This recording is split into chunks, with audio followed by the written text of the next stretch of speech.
Phoenix Labs' Dauntless has entered its Founders Alpha, which allows players to enter the game early, for a fee.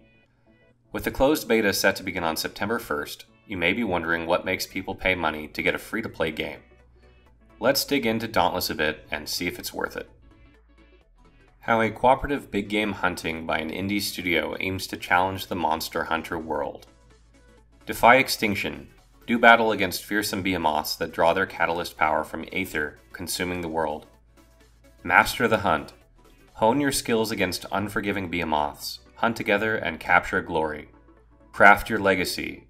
A slayer's legend is written in their armor and weapons, forged from trophies they take from the behemoths they defeat.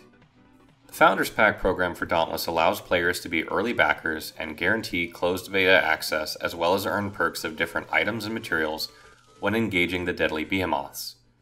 There are 3 different tiers of Founder coming with a variety of different bonuses, but by far the coolest one is the Custom Flare. Also, the Founder tier, or most expensive one, 80 USD, allows you to start your own guild, which doesn't seem to be something players can do otherwise.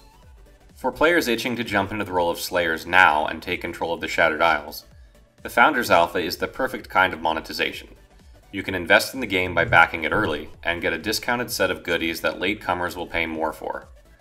Such a system has been a staple of Kickstarter and free-to-play games for a long time, and will surely pay off for the decisive backers who are now enjoying their perks. If you'd like to know what they get, we've got you covered. Behemoths are large creatures you hunt in Dauntless. These beasts consume a substance called aether, which enhances their power and defines their abilities. Depending on the elemental aether they consume, behemoths can employ blaze, shock, and frost energies in combat. In the alpha, you can encounter shrikes, which are flying predator behemoths, drasks, which are lumbering lightning-fueled hulks, and embermanes, which are fiery clawed beasts that are built for speed.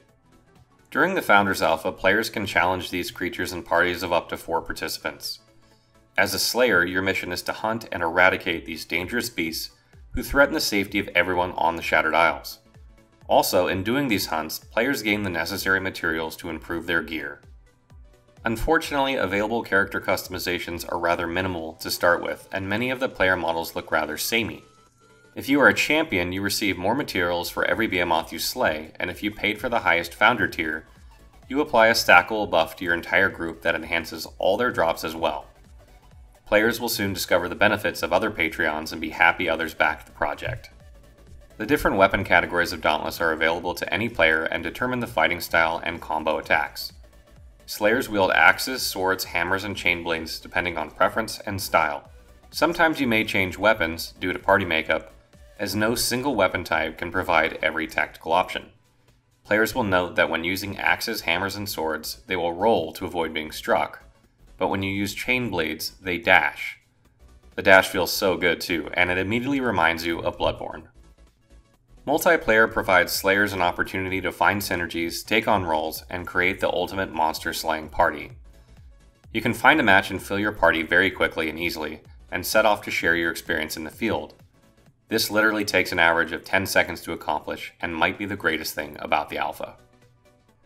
Once out in the islands, players can farm for materials while they look for the roaming behemoth they have chosen to hunt.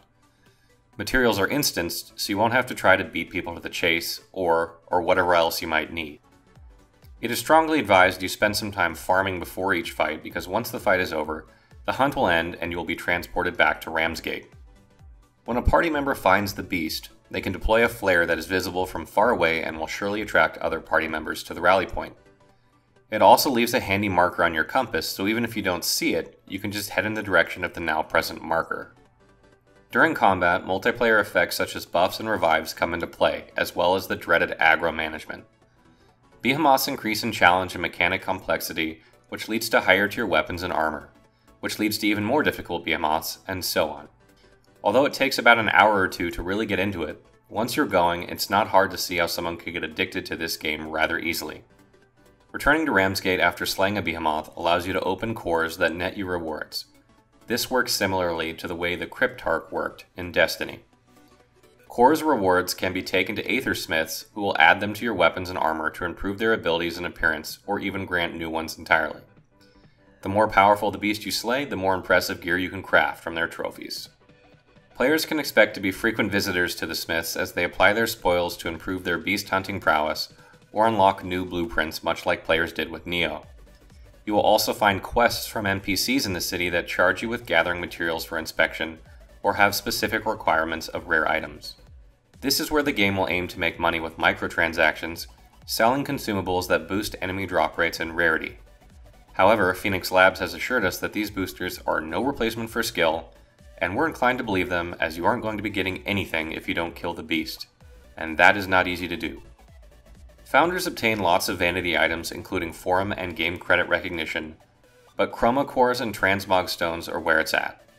Founding players have access to more dyes and customization than others, and get the amazing benefit of being able to transform the appearance of weapons and armor to duplicate a desired look. These items will also be sold as consumables, but again, if you know you'll be playing this a lot, then buying early nets you a discounted price.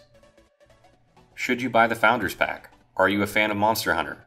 Can you not wait any longer for some online co-op action? Then probably yes, you should. Not a fan of hunting party games but very intrigued? Read our detailed hands-on preview of the game for a blow-by-blow of how the experience is. Not sure it's worth the money?